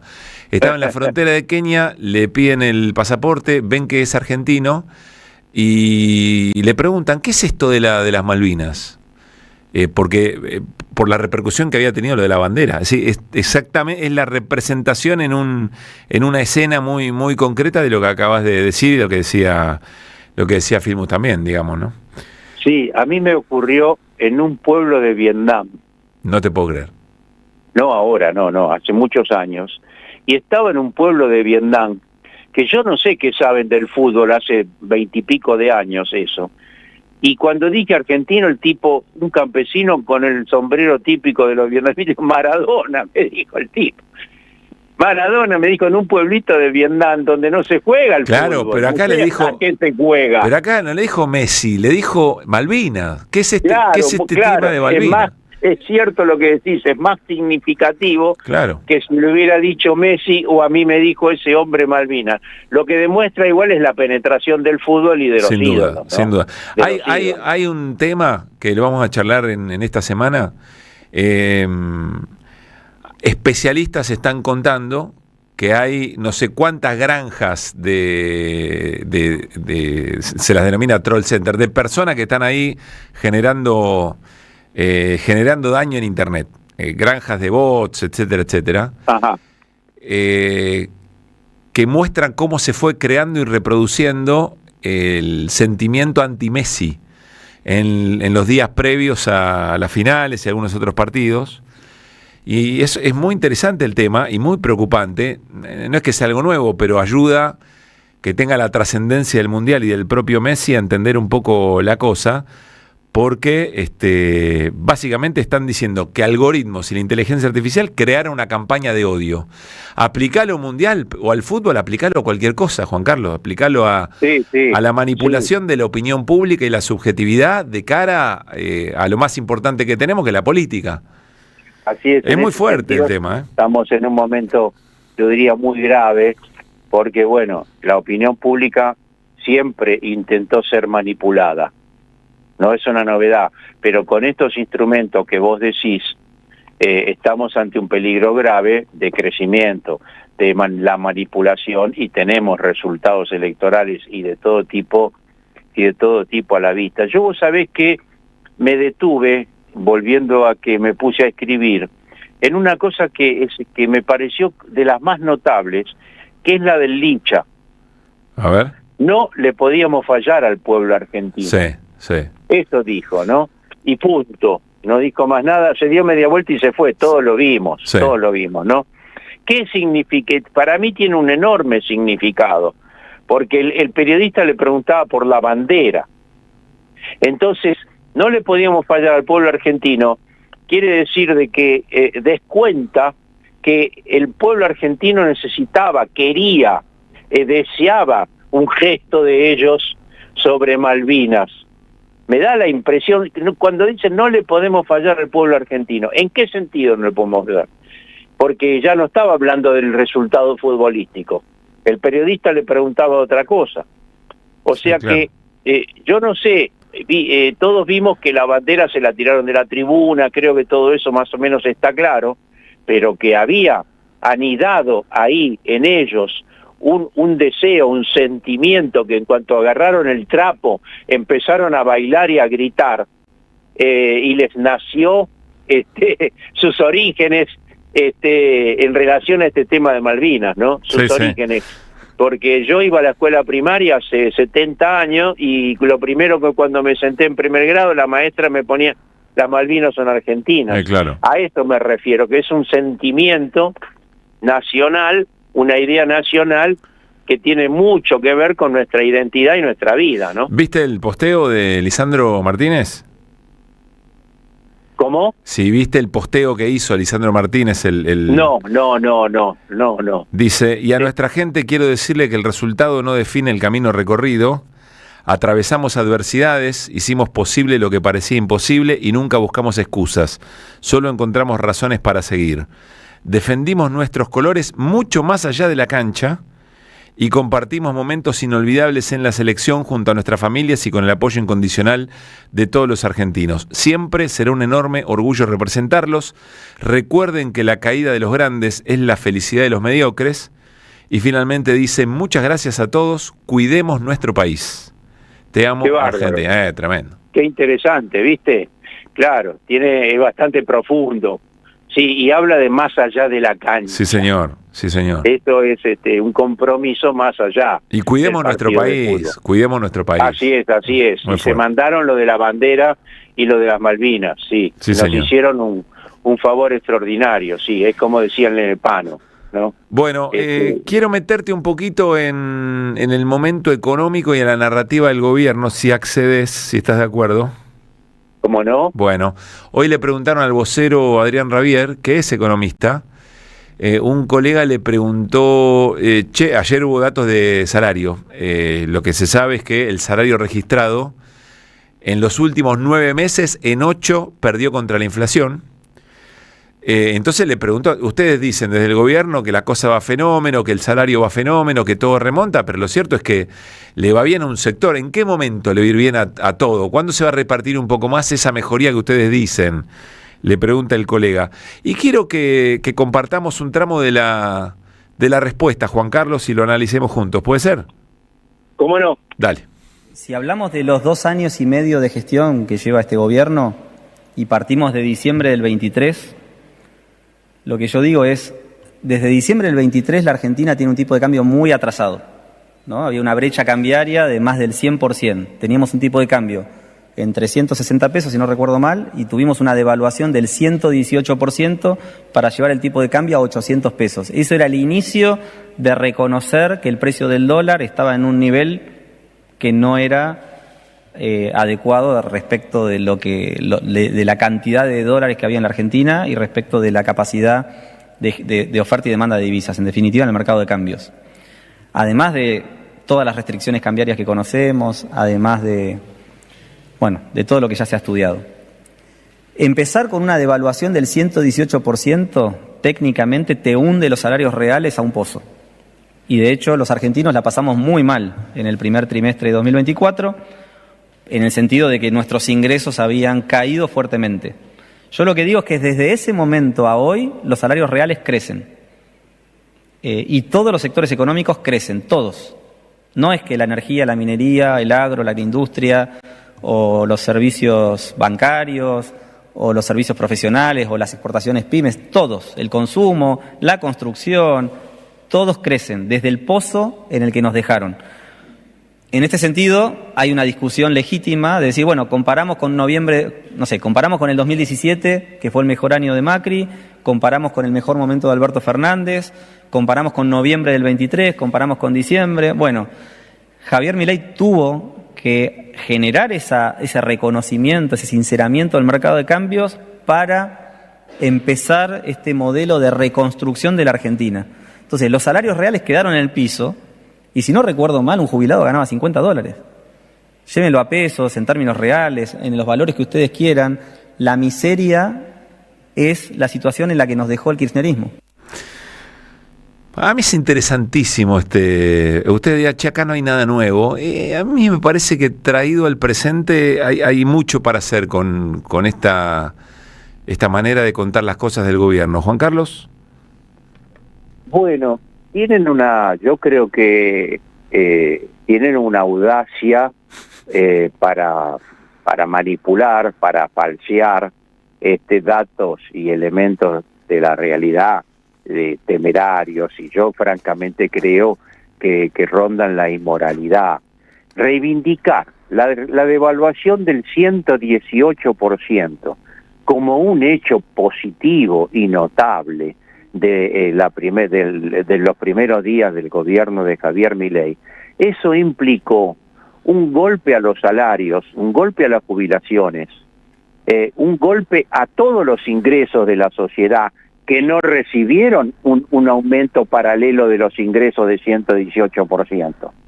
Por lo tanto, fue una punción a los ingresos de las clases medias, de los trabajadores, de los sectores humildes, etcétera, etcétera. Y este ciudadano quiere transformar ese saqueo a los ingresos de la mayoría de la ciudadanía en un hecho positivo, inevitable y del desastre del gobierno anterior. Las devaluaciones históricamente han sido en la Argentina, y mucho más esa que creo que es la más grande que ocurrió de una sola vez. Han tenido ese propósito, es un mecanismo brutal de transferencia de ingresos de un sector hacia otro sector de la cúspide. Por lo tanto, eso es, en fin, una primer cuestión. Después se la pasa explicando que que la pobreza se redujo, que todos los indicadores sociales han mejorado, y francamente no se compadece nada de eso con la realidad. Hay un incremento de la pobreza, vos dijiste al inicio, hay una clarísima caída del salario. Él habla de las jubilaciones. ¿Quién no sabe que las jubilaciones retrocedieron entre el gobierno anterior y este? ¿Quién no sabe que tenían un bono en enero del 2024 de 70 lucas y estamos a 3 años y congelaron el bono de 70 lucas a 7 millones de jubilados? Bueno, en realidad la mínima es el 65% de los 7 millones. Entonces, está claro que lo de los jubilados es una exsanción a los ingresos de los jubilados enorme.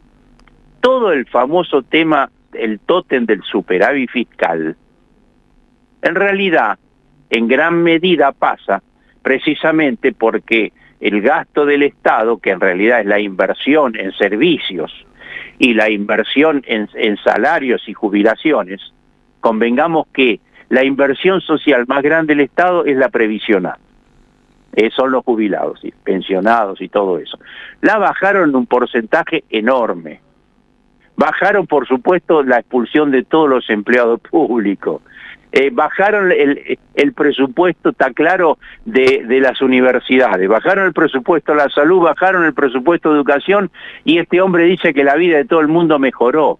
Ahora, Juan Carlos, además de eso, también dice que me parece interesante en términos de cómo se construye la narración. Dice, a mí contame el gobierno desde después de la devaluación. Es decir, yo te llevé al fondo todos los indicadores de ingreso, a mí contame a partir de ahí.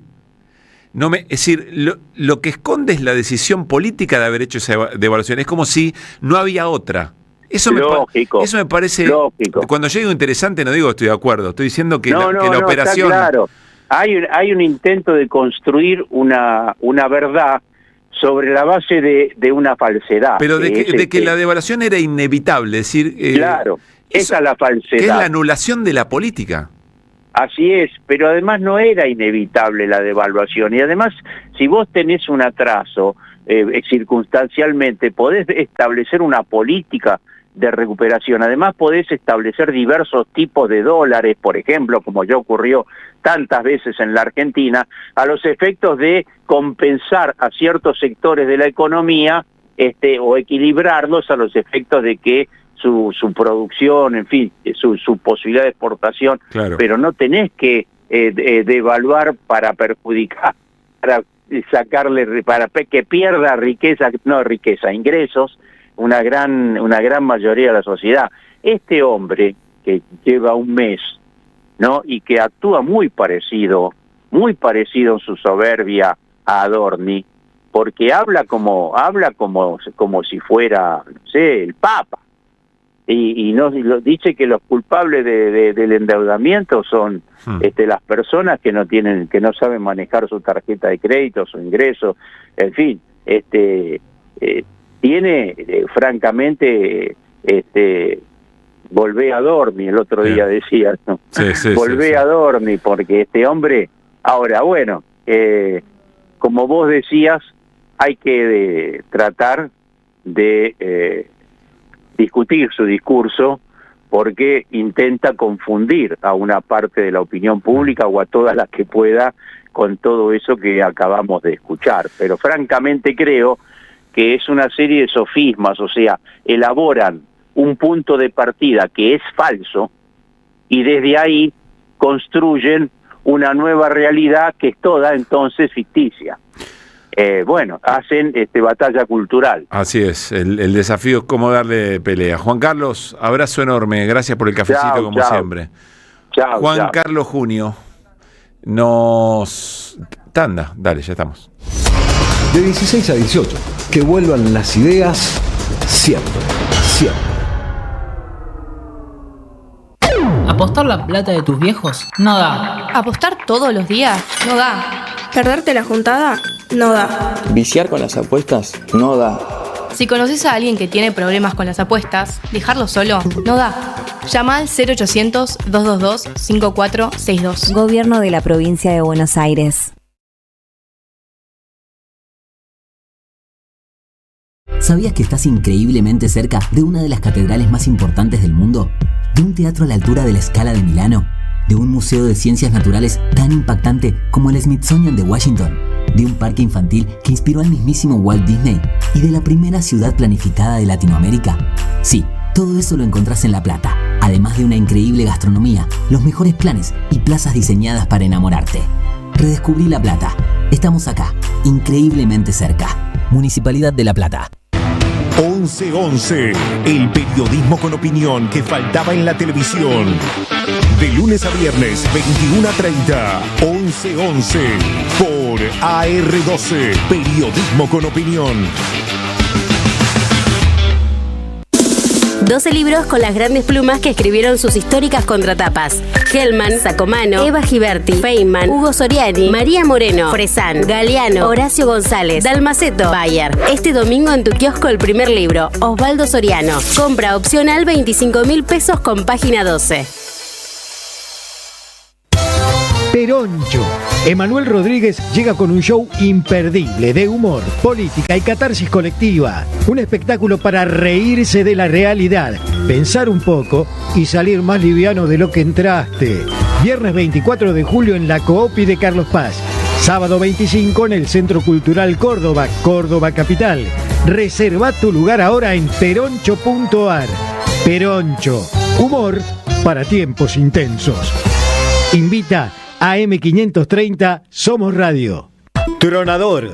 Agua mineral, botellones y dispensers para el hogar y la oficina. Hacé tu pedido al 4201-2627 o mandanos un mail a info@aguatronador.com.ar. Tronador. Agua de mesa envasada. 12 de octubre 632 en Avellaneda. De 16 a 18, que vuelvan las ideas. Pablo Caruso y la banda del Parlante. Opinión, reflexión e información para entender lo que pasa. AM530. Somos Radio. Que vuelvan las ideas. Siempre. Gracias por haber estado ahí, hermosa compañía, ojalá la hayan sentido también del otro lado. Nosotros mañana a las 4 de la tarde la seguimos a vivo en la 530, está Yair, está toda la banda para hacer el regreso y tengan un muy buen resto de martes. Chau, chau.